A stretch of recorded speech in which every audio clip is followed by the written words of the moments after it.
The magic is in the follow-up, everybody. It's all about the follow-up. I had gone to a networking event. Now, not all networking events are created equal. Let's just put it out there. And I went to one particular event that started out bad, got worse, and became ridiculous. And I need to preface this by telling you folks, I don't drink alcohol, and this event was being held in a liquor distillery.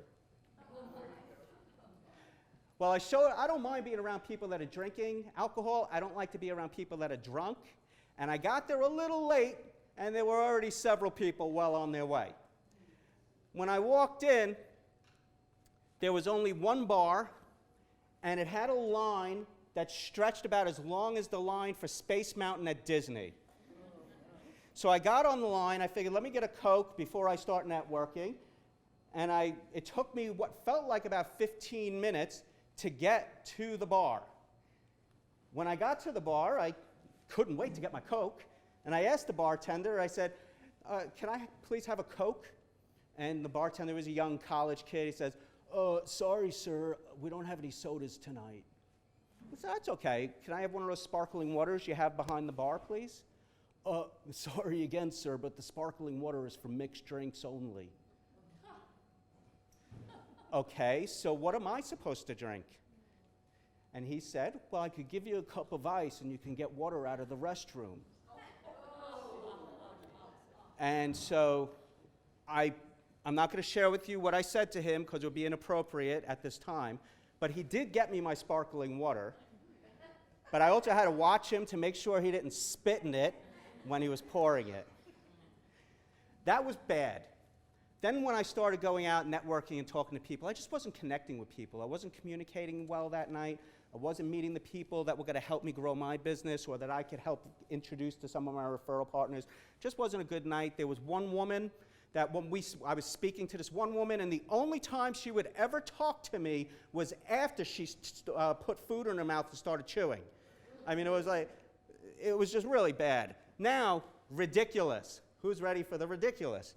I'm standing amongst about 4 other business owners, and one of them, we were just talking, and another business owner came out of nowhere, and he did one of the biggest no-nos you can do at a networking event.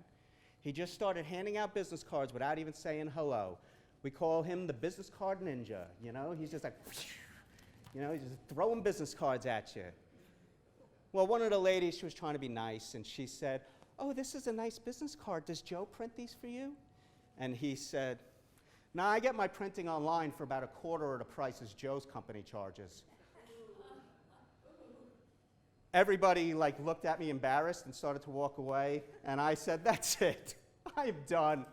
This event is over for me. And I left shortly after that.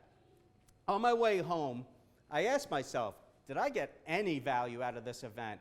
And my answer was no. The food was kind of good, and I met a couple of nice people, but overall, nah. But the next day on Friday, I followed my system.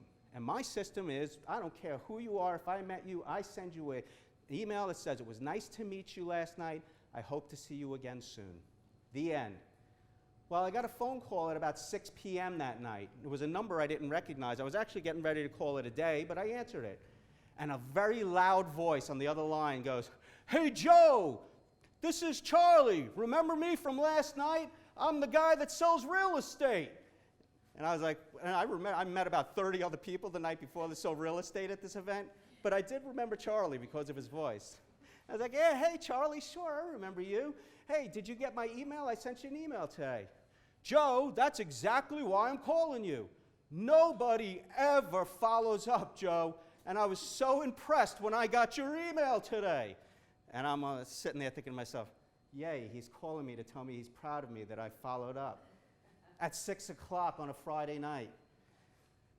Well, let me tell you what's going on, Joe. My wife, Nancy, owns a business, and they're moving next week, and she forgot to order all her new stationery and marketing material with the new address. But when I got your email today, Joe, I knew you were just the guy to help her out. So hold on, let me put Nancy on the phone. And he yells out, hey, Nancy, get on the phone. It's Joe the printer. And Nancy got on the phone, and she was actually equally as kind of confused and blown away as I was, but we spoke and we made an appointment for Monday. By Tuesday, I had an order worth several $1,000s. Do you think I got any value out of that event? But where did the value come from? It came from the follow-up. The follow-up for me is the most important thing we could ever be doing in any sales process.